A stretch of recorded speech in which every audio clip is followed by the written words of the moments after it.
नमस्कार, मैं हूँ कैलाश और स्वागत है आपका कैलाश की कक्षा में और आज इस वीडियो में हम देखेंगे 21 मई से लेकर के 27 मई तक के वीकली करंट अफेयर्स के बारे में। चलिए शुरू करते हैं। सबसे पहला क्वेश्चन है फेडरेशन कप में किस खिलाड़ी ने पुरुषों की 100 मीटर दौड़ में एक नया नेशनल रिकॉर्ड बनाया है? 100 मीटर का दौड़ में एक नया नेशनल रिकॉर्ड बनाया है, वो है गुरविंदर सिंह। गुरविंदर सिंह ने क्या किया है? देख लीजिए इनकी तस्वीर।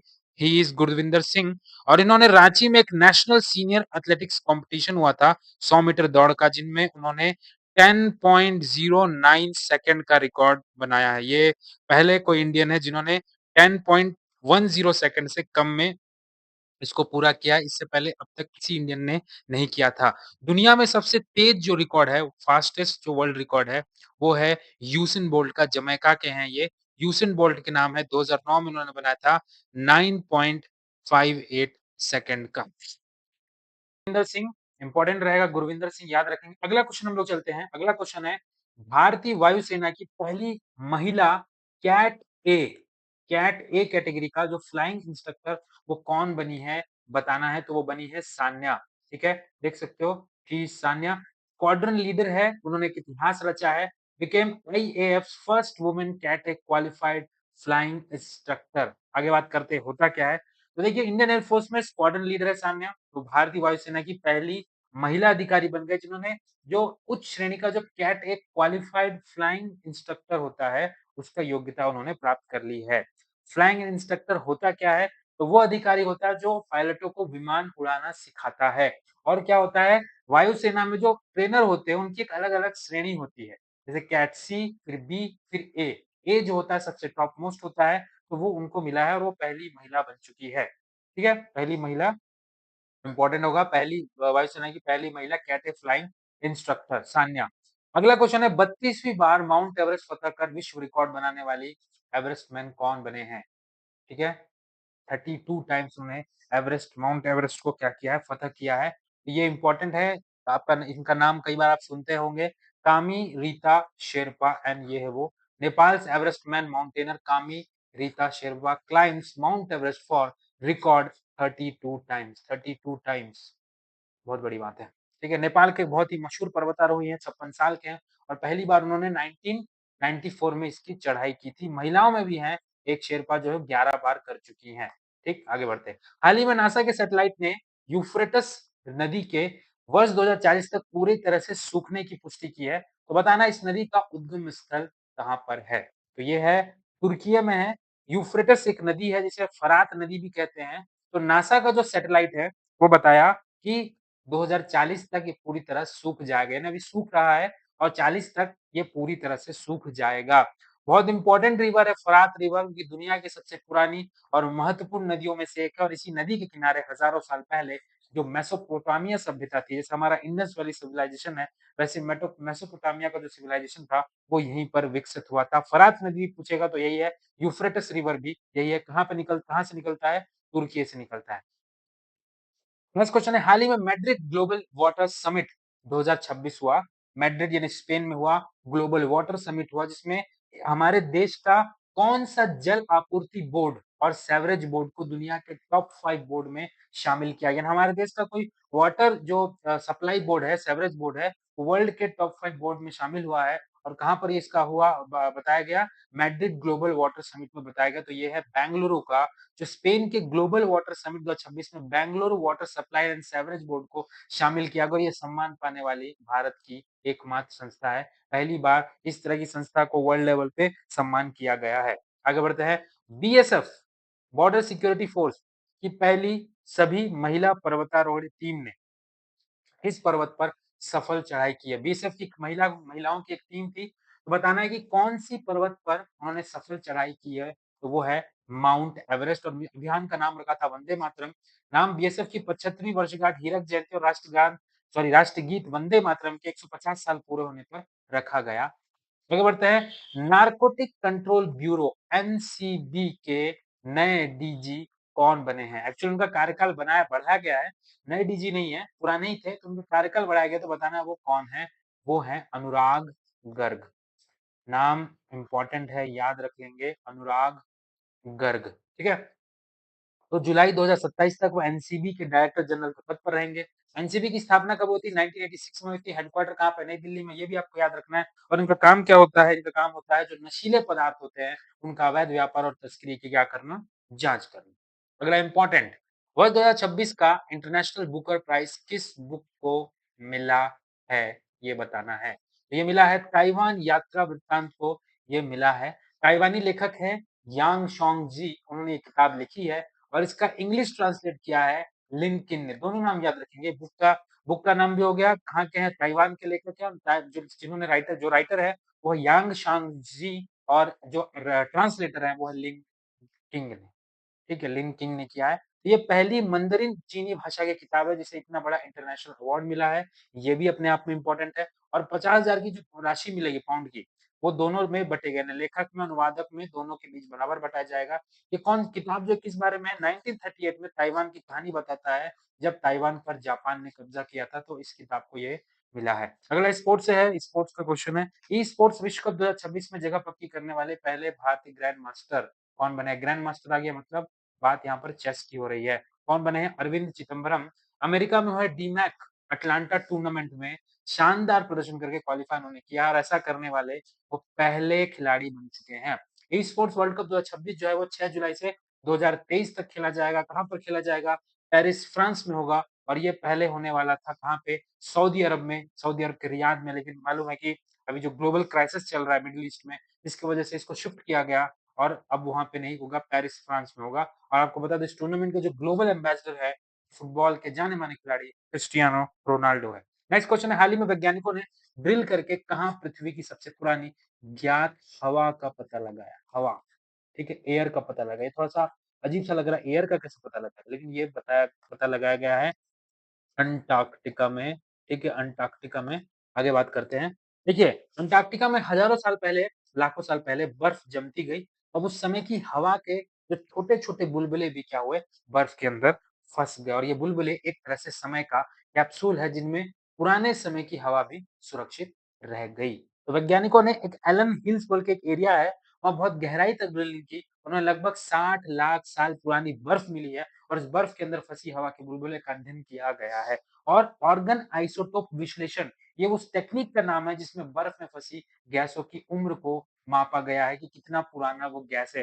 यानी आपने सुना होगा कि हमने जब खोदा तो कई सारे मूर्ति मिलते हैं और भी बहुत सारी चीज़ें मिलती हैं। पहली बार देख रहे हैं कि हवा भी पुरानी हवा भी मिल रही है। तो वो कहाँ पर मिला है? अंटार्कटिका में, इसलिए ये क्वेश्चन जो होता है वो इम्पोर्टेंट हो जाता है। आगे बढ़ते हैं, दक्षिण कोरिया में किस स्थान पर भारतीय युद्ध स्मारक का उद्घाटन किया गया है? ये अपने को बताना है। तो ये इम्जिंग पार्क का नाम है इम्जिंग पार्क। 21 मई को राजनाथ सिंह जो हमारे रक्षा मंत्री हैं, वो उन्होंने उद्घाटन किया। ये स्मारक उन भारतीय सैनिकों की याद में बनाया गया है, जिन्होंने कोरिया युद्ध के दौरान मानवता की सेवा की थी और ये पार्क कोरिया युद्ध के बाद यहाँ वो युद्ध बंदियों को रखा जाता था। 1954 में हिंद नगर का नाम पर यहाँ पर शिविर बनाया गया था। तो इंडियंस के लिए भी इम्पोर्टेंट था, तो राजनाथ सिंह जी गए थे वहाँ पर और राजनाथ सिंह जी ने उद्घाटन किया। पार्क का नाम क्या है? इम्जिंग पार्क। कहाँ पे? साउथ कोरिया में। अगला क्वेश्चन है, एशियाई भारतीय एशियाई भारोत्तोलन यानी वेट लिफ्टिंग चैंपियनशिप 2026 में किसने सर्वाधिक पदक जीते हैं? तो ये काम किया है चाइना ने। चाइना ने सबसे ज़्यादा पदक जीते हैं। देखिए इसका आयोजन इंडिया में हुआ था। इंडिया में कहाँ पे? गुजरात के गांधीनगर में सबसे कब तक? 9 से 17 मई तक इसका आयोजन हुआ था। भारत इस प्रतिष्ठित प्रतियोगिता में 44 साल के बाद 44 साल के गैप के बाद क्या किया था? इसकी मेज़बानी की थी। इसीलिए ये क्वेश्चन जो होता है वो इम्पोर्टेंट हो जाता है। लास्ट टाइम कब किया गया था? 1982 में और अब भारत ने किया है 2026 में। तो दिल्ली में उस समय किया था, इस बार गुजरात के गांधीनगर में हुआ है। बात क्वेश्चन क्या था कि किसने सर्वाधिक पदक जीते? तो चाइना ने जीते। कितने जीते हैं? 41 मेडल जीते जिसमें से 21 गोल्ड था, 12 सिल्वर थे, 8 ब्रॉन्ज थे। दूसरे नंबर पर था कोरिया जिसने 30 मेडल किए। कौन सी कोरिया? नॉर्थ कोरिया, ठीक है? और इंडिया का बात करें तो इंडिया रहे 11वें स्थान पे, 1 सिल्वर मिला, 9 ब्रॉन्ज के साथ टोटल 10 मेडल मिले। अब वो जो 1 सिल्वर मिला है वो मिला है ज्ञानेश्वरी यादव जो महिलाओं की 53 ग्राम स्नैच स्पर्धा में सिल्वर मेडल उन्होंने जीता था। देखिए एशियन वेटलिफ्टिंग चैंपियनशिप का आयोजन करता है एशियन वेटलिफ्टिंग फेडरेशन के द्वारा। इसमें 2 इंपॉर्टेंट चीज़ और बता दूँ कि पहला जो पुरुष चैंपियनशिप हुआ था 1957 में ईरान के तेहरान में हुआ था और पहली जो महिला चैंपियनशिप हुई थी वो 88 में हुआ था, चीन के शंघाई में। ठीक है? अगला सवाल है भारत के पहले जियोथर्मल पावर प्लांट को कहाँ मंजूरी मिली है? ये मिला है यूनियन टेरिटरी लद्दाख में। ठीक है? कहाँ पे मिला है? लद्दाख में मिला है। लद्दाख में जो ओएनजीसी है, पीएसयू है, महारत्न कंपनी है, ओएनजीसी और लद्दाख प्रशासन मिल करके क्या कर रहे हैं, भूतापीय ऊर्जा से भूतापीय ऊर्जा से बिजली बनाने की तैयारी कर रहे हैं। इसके लिए जो पूगा घाटी है, वहाँ पे एक छोटा-सा 1 मेगावाट का पायलट प्लांट है लगाया जाएगा। कौन सी घाटी मैंने बताया? पूगा घाटी। यहाँ से आपको पता चल जाएगा पूगा घाटी कहाँ पर है? पूगा घाटी भैया लद्दाख में है। ठीक है? ओएनजीसी और लद्दाख जो एडमिनिस्ट्रेशन वो मिल करके जियोथर्मल एनर्जी से बिजली बनाने का काम करे। देखिए कोल से बन सकता है ना? इसके अलावा पवन ऊर्जा जो हम कहते हैं विंड एनर्जी उससे बनता है और भी बहुत सारे तरीके से बनता है। उनमें से एक है कि भूतापीय ऊर्जा से बिजली बनाने की तकनीक का वहाँ पे एक छोटा मेगावाट का पायलट प्लांट बनाया जाएगा। कहाँ पे? लद्दाख के पूर्वा घाटी में। आगे बढ़ते हैं मेजर जनरल बीसी खंडूरी का निधन हो गया। सेवानिवृत्त थे वो, ठीक है? मेजर जनरल थे। उनको किस राज्य के मुख्यमंत्री थे ये अपने को बताना है। तो वो मुख्यमंत्री थे वो मुख्यमंत्री रहे हैं उत्तराखंड के। कहाँ के रहे हैं? उत्तराखंड के रहे हैं। भारतीय सेना में वे अधिकारी थे, 36 साल तक वो सेना में सेवा दिए। मेजर जनरल पद से वो रिटायर हुए थे। 1991 में भाजपा से चुनाव लड़े, गढ़वाल से वो सांसद बने, संसदीय क्षेत्र उनका गढ़वाल है। उत्तराखंड के 2 बार वो सीएम रहे, 1 बार नहीं 2 बार वो सीएम रहे थे और अटल बिहारी वाजपेयी जो प्रधानमंत्री थे, उनकी सरकार में सड़क परिवहन और राजमार्ग मंत्री भी रहे हैं। तो इम्पोर्टेंट है, बीसी खंडूरी उत्तराखंड के मुख्यमंत्री रह चुके हैं। अगला सवाल है, हाल ही में भारत और नीदरलैंड ने किस राज्य की कल्पसर परियोजना के काम की तेजी लाने के लिए समझौता किया है? ये है आंसर गुजरात। ठीक है? गुजरात में देखिए कई नदियों का मीठा पानी समुद्र में जाकर बेकार हो जाता है। तो अब सरकार क्या कर रही है? खंबात की खाड़ी में समुद्र के ऊपर एक बहुत बड़ा बांध बनाना चाहती है। इससे समुद्र में जाने वाला जो मीठा पानी उसको रोका जाएगा, फिर इसे खेती, पीने और फैक्ट्रियों में इस्तेमाल किया जाए। क्यों वेस्ट किया जाए? इसलिए हम उसे क्या किया जाएगा? या तो खेती में, पीने के लिए या फैक्ट्रियों में इसका इस्तेमाल किया जाएगा। और नीदरलैंड को इसके साथ एग्रीमेंट क्यों किया गया? क्योंकि नीदरलैंड जो है वो जल प्रबंधन और बांध बनाने में दुनिया के सबसे अनुभवी देशों में से एक है और अपनी तकनीकी जो है वो टेक्नोलॉजी है वो भारत को देना चाह रहा है। इसी वजह से ये किया गया है। आगे बढ़ते हैं। लगभग 45 से 47 क्वेश्चन इसमें होंगे। तो हम लोग अभी 16 किए थे, जल्दी फटाफट आगे बढ़ते हैं। हाल ही में कॉमनवेल्थ शतरंज संघ का अध्यक्ष किसे नियुक्त किया गया है? तो ये नियुक्त किया गया है भरत सिंह चौहान को। ठीक है? भरत सिंह चौहान नाम याद रखिएगा। ठीक है? इन्हें फिर से 2026 से 30 तक के लिए 4 साल के लिए कॉमनवेल्थ शतरंज संघ चेस फेडरेशन जो होता है कॉमनवेल्थ का उसके लिए अध्यक्ष चुना गया है भरत सिंह चौहान। आगे बढ़ते हैं। सो 5वीं एशिया कप ब्रिज चैंपियनशिप की मेजबानी कौन सा राज्य कर रहा है? तो ये राज्य कर रहा है कौन? गोवा। 21 से 27 जून तक होगा। ब्रिज फेडरेशन ऑफ इंडिया द्वारा विकसित किया जा रहा है। एक बहुत बड़ा अंतर्राष्ट्रीय दिमागी खेल प्रतियोगिता है जो हर 4 साल में होता है। ठीक है? एशिया कप ब्रिज चैंपियनशिप इसमें भारत रहेगा, चीन, जापान के साथ मिला करके कुल 20 देश इसमें शामिल होंगे। दिमागी खेल प्रतियोगिता है, जून में होना है। गोवा इसका होस्ट कर रहा है। भारत के किस पड़ोसी देश की एक फिल्म को कांस फेस्टिवल में जूरी अवार्ड मिला है? तो ये है नेपाल। नेपाल ने किया है। नेपाल की जो फ़िल्म है एलिफेंट इन द फॉग, नाम याद रखिए एलिफेंट इन द फॉग को जूरी अवार्ड मिला और ये पहली नेपाली फ़िल्म बन गई जिसने कान फेस्टिवल में पुरस्कार जीता है। इसके निर्देशक कौन है? अविनाश विक्रम। फ़िल्म की कहानी क्या है? फ़िल्म की कहानी है नेपाल के तराई इलाके के गाँव खोरी पर बेस्ड है, जो ट्रांसजेंडर की ज़िंदगी इसमें दिखाई गई है। और जो कान फेस्टिवल हो रहा है ये 79वाँ कान फेस्टिवल है जिसमें सर्वोच्च पुरस्कार जो मिला है पाल्मे डियोर जो कि रोमानियाई डायरेक्टर क्रिस्टियन मुंगई की फ़िल्म फ्योर्ड को मिला है। ठीक है? किसको मिला है? फ्योर्ड को मिला है। लेकिन हमारे पड़ोसी जो देश है नेपाल, उसकी एक फ़िल्म को भी जूरी अवार्ड मिला है। फ़िल्म का नाम है elephant in the fog. Next question है रॉयल सोसाइटी का फेलो किस भारतीय को चुना गया है? डॉक्टर सौम्या स्वामीनाथन को। ये विज्ञान की दुनिया का सबसे बड़ा सम्मान माना जाता है और इनके पिताजी थे एम एस स्वामीनाथन, वो भी रॉयल सोसाइटी के फेलो रह चुके हैं। यानी बेटी और पिताजी दोनों इस सम्मान को पाने वाले पहले भारत के पहले जो पिता पुत्री वाली जोड़ी बन चुकी है। नाम याद रखेंगे डॉक्टर सौम्या स्वामीनाथन। अच्छा ये दूसरी महिला वैज्ञानिक है जिनको ये मिला है। पहली कौन है? पहली महिला है गगनदीप कंग। ठीक है? दोनों चीजें इंपॉर्टेंट है। गगनदीप कंग पहली महिला है और अब बन चुकी हैं स्वामीनाथन दूसरी। 20 क्वेश्चन हो चुका है, 20वां चल रहा है। प्रगति 2026 एक्सरसाइज किस राज्य में आयोजित होगा? तो भैया ये होगा मेघालय में। पहली बार भारत सैन्य जो बहुराष्ट्रीय सैन्य अभ्यास प्रगति इसका आयोजन कर रही है और 20 मई से ये 2 सप्ताह तक चलेगा। मेघालय के उमरोई सैन्य स्टेशन के पास, शिलांग के पास ये होने वाला है। इसमें जो भारत के जो 12 मित्र देश हैं, वो शामिल होंगे। कौन-कौन से? आस-पास के देश होंगे भूटान, म्यांमार, नेपाल, श्रीलंका, फिर थोड़ा हम जाएँगे इंडोनेशिया की तरफ, फिर Cambodia, Laos, Malaysia, Maldives, Philippines, Seychelles और वियतनाम, ये सारे देश जो आएँगे वो शामिल होंगे। प्रगति एक्सरसाइज का नाम याद रख लेंगे, मेघालय में हो रहा है। इसरो ने हॉप प्रयोग के निष्कर्ष प्रकाशित किए हैं। एक प्रयोग किया हॉप प्रयोग, उसका जो कॉन्क्लूजन निकला उसको पब्लिश किया है और बताना है कि इसका संबंध जो है वो किस मिशन से है, तो वो है चंद्रयान 3 मिशन से है। विक्रम लैंडर ने चंद्रमा पर उतरने के बाद अपने इंजन को फिर से चालू किया, लगभग 50 सेंटीमीटर ऊपर उठकर थोड़ी दूर पर दोबारा लैंड किया गया। यानी एक जगह लैंड किया, इंजन चालू किया और उठ करके फिर दोबारा लैंड किया। इसे हॉप या फिर छोटी छलांग कहा जाता है। इससे वैज्ञानिकों को पता चला कि इसरो भविष्य में चंद्रमा से मिट्टी या पत्थर के नमूने उठाकर पृथ्वी पर लाने की तकनीक विकसित कर सकता है। वहां से मिट्टी लाने की तकनीक को विकसित कर रहे हैं और वैज्ञानिकों ने बताया कि जो चंद्रमा की सतह पर जो धूल जैसी चीज दिखती है वो एक्चुअली नॉर्मल मिट्टी नहीं है, उसे रेगोलिथ कहते हैं। क्या कहते हैं? ये टर्म याद रख लीजिए, रेगोलिथ। ठीक है, इसरो का हॉप प्रयोग। आगे बढ़ते हैं, इंडियन सुपर लीग 2025-26 का खिताब किसने जीता है? ईस्ट बंगाल एफसी ने जीता है। ईस्ट बंगाल एफसी ने इसको जीता है। 12वां सीजन था, 14 फरवरी से 21 मई तक चला। ये पहला टाइटल था और इंटर काशी को हराया। रनर अप रही इंटर काशी। अगला सवाल है, सूर्यास्त रॉकेट सिस्टम का सफल परीक्षण कहां पर किया गया? ओडिशा के चांदीपुर में किया गया है। भारत ने हाल ही में स्वदेशी लंबी दूरी की रॉकेट प्रणाली सूर्यास्त्र का सफल परीक्षण किया ओडिशा के चांदीपुर में और इस प्रणाली को पुणे की जो निजी रक्षा कंपनी है निबे लिमिटेड ने इसे विकसित किया है। अमेरिका की जो हिमरस जो है एक रॉकेट जो प्रणाली है उसके इक्वल माना जा रहा है। तो सूर्यास्त रॉकेट सिस्टम कहां पे किया गया? ओडिशा चांदीपुर में किया गया।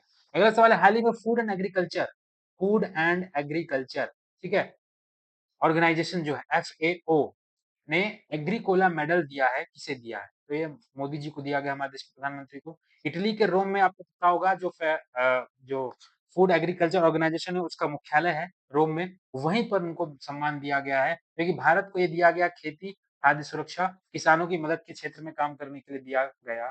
अगला सवाल है, देश का तीसरा NIFTEM निफ्टेम जो है वो कहाँ स्थापित होगा? ये होगा बिहार में। बिहार सरकार ने वैशाली जिले के हाजीपुर में देश का तीसरा national institute of food technology entrepreneurship and management खोलने की मंजूरी दे दी है। निफ्टेम ये क्या है? एक बहुत बड़ा सरकारी संस्थान है जहाँ फूड टेक्नोलॉजी की पढ़ाई होती है, रिसर्च की जाती है, युवाओं को ट्रेनिंग दिया जाता है, नए फूड बिजनेस शुरू करने की जानकारी देते हैं। ये जो संस्था है भारत सरकार का जो खाद्य प्रसंस्करण फूड प्रोसेसिंग जो इंडस्ट्री मिनिस्ट्री है उसके अंतर्गत आता है। तो तीसरा खोला गया है। सवाल यही था ना कि देश का तीसरा कहाँ स्थापित किया गया है? तो पहला जो है वो हरियाणा के कुंडली में और दूसरा है तमिलनाडु के तंजावुर में और अब तीसरा कहाँ पर हो जाएगा? बिहार के वैशाली में। ठीक है, वैशाली में भी कहाँ पर? हाजीपुर में। ठीक है, आगे बढ़ते हैं। भारत की पहली निजी समुद्री गैस टरबाइन सुविधा कहाँ स्थापित की गई है? ठीक है, तो ये किया गया है विशाखापट्टनम में। ठीक है, विशाखापट्टनम में किया गया। नौसेना के बड़े युद्धपोत जहाज चलाने के लिए गैस टरबाइन इंजन का इस्तेमाल होता है और इंजनों की जो मेंटेनेंस और सर्विस के लिए भारत को काफी क्या करना पड़ता था? दूसरे देशों पर निर्भर रहना पड़ता था।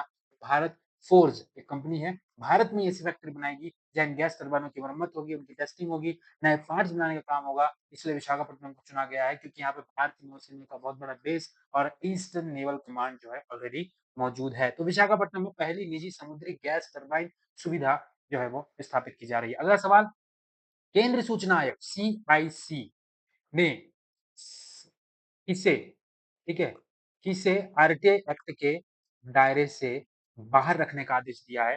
तो वो है BCCI board of cricket control in India को कहा है। क्या क्यों कहा है? देखिए आगे बात करते हैं। बीसीसीआई पर आरटीआई कानून लागू नहीं होगा। ये कानून सिर्फ उन संस्थाओं पर लागू होता है जो सरकार से चलती है, जिन्हें सरकार से पैसा मिलता है। सूचना आयोग ने कहा कि बीसीसीआई को सरकार से सीधी आर्थिक मदद नहीं मिलती है, इसीलिए इसे सार्वजनिक संस्था नहीं माना जा सकता। इसका अर्थ है कि कोई भी व्यक्ति आरटीआई लगाकर बीसीसीआई से सीधे जानकारी नहीं मांग सकता है। जबकि 2018 में इसी आयोग ने कहा था कि बीसीसीआई आरटीआई के तहत आएगा, लेकिन अब कह रही है कि ये नहीं आएगा। उसके पीछे जो हवाला दिया गया कि क्यों नहीं आएगा, क्योंकि सरकार सीधे इनकी आर्थिक मदद नहीं करती है, सार्वजनिक संस्था इनको नहीं माना गया है। ठीक है, आगे बढ़ते हैं। हाल ही में भारत में नवीनीकरण ऊर्जा पहल के तहत नॉर्थ स्टार प्लेटफॉर्म किसने लॉन्च किया है? तो वो लॉन्च किया है यूके ने। ब्रिटेन की जो ब्रिटिश इंटरनेशनल इन्वेस्टमेंट और डेनमार्क की कोपेनहेगन इन्फ्रास पार्टनर्स ने मिलकर के नॉर्थ स्टार का एक बड़ा प्रोजेक्ट शुरू किया है। इसका काम भारत में साफ और हरित ऊर्जा परियोजनाओं में पैसा लगाना है और कुल $300 मिलियन निवेश किया जाएगा। इतना जानने की जरूरत नहीं है, नवीनीकरणीय ऊर्जा पहल के लिए जो नॉर्थ स्टार प्लेटफ़ॉर्म है, ये लॉन्च किया है यूके ने और इसमें डेनमार्क का भी रोल है। भारत किस देश के सहयोग से वर्ष 2027 के लिए कल्चर और टूरिज्म का साल घोषित किया गया है? तो ये जो है इटली के साथ भारत ने किया है। भारत और इटली दोनों बहुत पुरानी और प्रसिद्ध सभ्यताएँ इसलिए दोनों देश चाहते हैं कि एक-दूसरे की संस्कृति, जो कल्चर है, हिस्ट्री है, जो परंपरा है उसको बेहतर तरीके से जान सकें। इसलिए दोनों देशों के सहयोग से क्या हो रहा है, वर्ष 2027 को कल्चर और टूरिज्म का साल घोषित किया गया है। वर्ष 2026 के गोडाई स्टोनकाइन पुरस्कार से किसे सम्मानित किया गया? ये इसरो को मिला है। इसरो में भी कौन से मिशन को मिला है? तो चंद्रयान 3 मिशन को ये अवार्ड मिला है। ठीक है, चंद्रयान की शानदार सफलता के लिए अमेरिका की संस्था ने दिया है और ये जो गोडार्ड एस्ट्रोनॉटिक्स पुरस्कार है, ये अंतरिक्ष विज्ञान और रॉकेट तकनीक के क्षेत्र का बहुत बड़ा प्रतिष्ठित पुरस्कार है और ये आधुनिक जो रॉकेट विज्ञान के जनक थे रॉबर्ट एच गॉडार्ड, उनकी याद में ये दिया गया है। ठीक है, ये गोडार्ड है। आगे बढ़ते हैं। ऑयल इंडिया लिमिटेड ने किस राज्य के दांडेवाला फील्ड में गैस की खोज की है? ठीक है, ऑयल इंडिया लिमिटेड ने किस राज्य के दांडेवाला फील्ड में की है? तो ये राजस्थान है। जैसलमेर बेसिन के दांडेवाला इलाके में नया प्राकृतिक गैस भंडार खोजा गया। कंपनी को जमीन के लगभग 950 मीटर नीचे मौजूद एक चट्टान की परत में गैस मिली है। वहां से लगभग इतने मानक घन मीटर गैस निकल सकती है। इस गैस में कार्बन डाइऑक्साइड बहुत कम है, इसलिए अच्छा साफ गुणवत्ता वाली मानी जा रही है। ऑयल इंडिया ने किस राज्य के दांडेवाला फील्ड में गैस की खोज की है? राजस्थान में। इस देश में भारतीय मूल के 2 वैज्ञानिकों सलीम अब्दुल करीम और प्रोफेसर कीर्तन धेरा को ऑर्डर ऑफ कामुंगे से सम्मानित किया गया है। तो ये है साउथ अफ्रीका। ठीक है, अच्छा दक्षिण अफ्रीका सबसे बड़ा नागरिक सम्मान है। तो उन लोगों को दिया जाता है जिन्होंने देश और दुनिया के लिए असाधारण काम किया हो। तो 2 वैज्ञानिकों को दिया गया इंडिया के सलीम अब्दुल करीम और प्रोफेसर कीर्तन धेरा को। ठीक है। यूनेस्को वर्ल्ड हेरिटेज कन्वेंशन के आधिकारिक सर्वे में दुनिया की दूसरी सबसे लंबी जीवित दीवार के रूप में किसे दिया गया? मान्यता मिली। आंसर है कुंभलगढ़ का दीवार। The great wall of China हम जानते हैं, ठीक है? लेकिन अब कुंभलगढ़ की दीवार को यूनेस्को वर्ल्ड हेरिटेज कन्वेंशन में दुनिया की दूसरी दिया गया है। राजस्थान के राजसमंद जिले में है। 15वीं शताब्दी में मेवाड़ के राजा राणा कुंभा ने बनाया था और यह किला अरावली पहाड़ियों में स्थित है और पुराने समय में दुश्मनों से सुरक्षा के लिए ये बहुत महत्वपूर्ण था। 36 किलोमीटर इसकी लंबाई है, इसलिए इसे भारत की ग्रेट वॉल भी कहा जाता है। अगला सवाल है केरल का पहला निजी चिकित्सा संग्रहालय कहाँ स्थापित किया गया है? तो ये किया गया है तिरुवनंतपुरम में, उल्लूर इलाके में। एक ऐसा खास संग्रहालय जहाँ इंसान के शरीर को समझने के लिए हाथ से बनाए गए मॉडल, चित्र, पुराने मेडिकल रिकॉर्ड रखे गए हैं। मानव शरीर के जो 3D मॉडल है, बच्चों के गर्भ के विकास के मॉडल है, मनुष्य बनने की प्रक्रिया है, कोशिकाओं का विभाजन है, पुराने मेडिकल फोटोज़ है, दिल, किडनी की स्ट्रक्चर कैसा है, ये सारा चीज़ जो होगा वहाँ पर बना हुआ है ताकि जो लोग जाएँ, आसानी से जो स्टूडेंट होंगे, वो आसानी से समझ पाएँगे कि हमारे बॉडी का कोई भी पार्ट कैसे फंक्शन करता है। उपराष्ट्रपति ने the library man of India का विमोचन किया, इस पुस्तक का संबंध किससे है? तो है वो संबंध पीएन पणिकर से। ये किताब पीएन पणिकर की जीवन और उनके काम पर आधारित है। उन्हें केरल में पुस्तकालय आंदोलन और साक्षरता आंदोलन के जनक कहा जाता है। गाँव-गाँव और आदिवासी इलाकों में लोगों को पढ़ने और सीखने के लिए प्रेरित किया था। उन्होंने लोगों तक किताबें और शिक्षा पहुँचाकर समाज में ज्ञान फैलाने का काम किया था। तो समझ जाना पीएन पाणिकर जो कि उनका संबंध कहाँ से है? केरल से है। ठीक? हाल ही में भारत का पहला समर्पित कैबिनेट स्तरीय एआई विभाग, एक अलग से एआई डिपार्टमेंट ही बनाया गया है। कहाँ पर बनाया गया है? वो बनाया गया है केरलम में। केरलम ने एआई के लिए अलग से एक बड़ा सरकारी विभाग बना दिया और ऐसा करने वाला वो भारत का पहला राज्य होगा। केरल कई चीज़ों में करने वाला वो पहला ही रहता है। तो समझ जाइए एआई के लिए भी उन्होंने अलग डिपार्टमेंट बनाया है। सारा कुछ अब एआई जो होगा अलग से विभाग बना दिया गया तो केरल में होगा। UN military gender advocate of the year award 2025 से किसे सम्मानित किया गया है? किसे सम्मानित किया गया? अभिलाषा बराक। ठीक।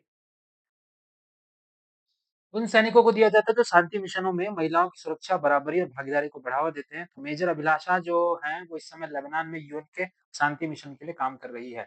देश की पहली एयर ट्रेन परियोजना कहाँ शुरू की गई है? तो ये शुरू किया गया दिल्ली में। इंदिरा गांधी इंटरनेशनल एयरपोर्ट पर देश की पहली एयर ट्रेन बनाई जा रही है और ये एक छोटी चालक रहित ट्रेन होगी जो हवाई अड्डों के अलग-अलग हिस्सों को आपस में जोड़ेगी और इसमें बैठक जल्दी और आसानी से एक टर्मिनल से दूसरे टर्मिनल जा सकते हैं। तो एयर ट्रेन परियोजना दिल्ली में।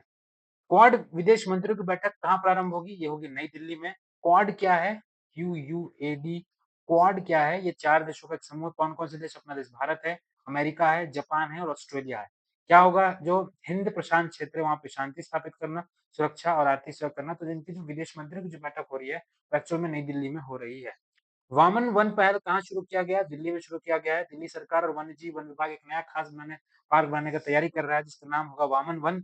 मुख्य उद्देश्य लोगों को खासकर बच्चों, छात्रों को प्रकृति, जंगल और जैव विविधता के बारे में आसान और मजेदार तरीके से जानकारी देना है। वामन वन पहल दिल्ली।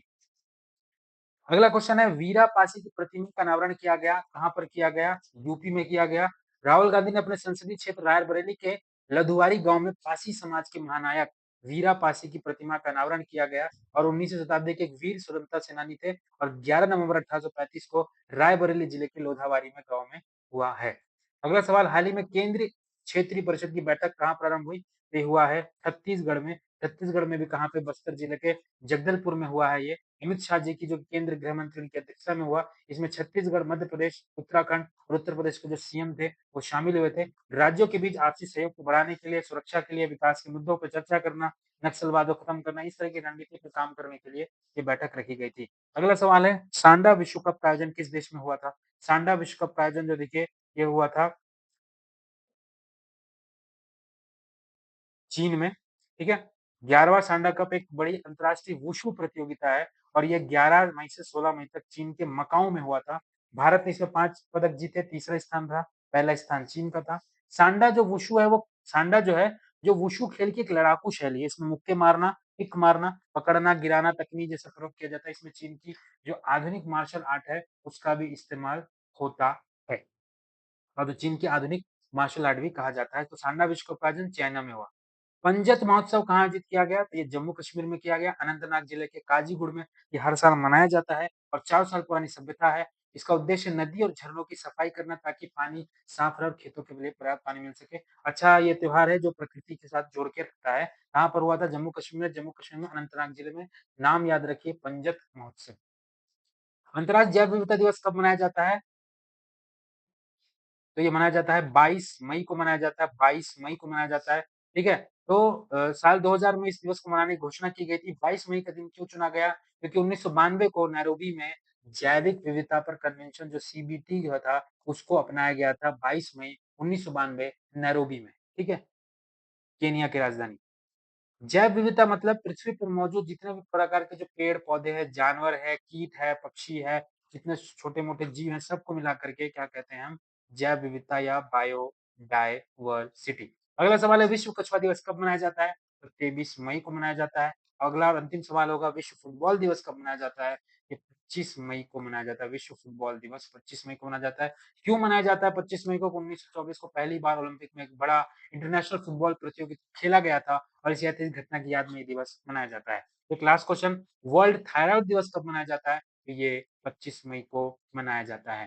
तो इस वीडियो में इतना ही था। वीडियो आपको अच्छा लगा हो तो लाइक कर देना, अपने दोस्तों को शेयर कर देना और चैनल पर नए हो तो सब्सक्राइब कर देना। 21 मई से लेकर के 27 मई तक के जितने करंट अफेयर्स के जो इम्पोर्टेंट टॉपिक थे उसको हमने यहाँ पे कवर कर लिया है और अब मैं हर वीक को ये वीडियो लेकर के आता रहूँगा। Thank you.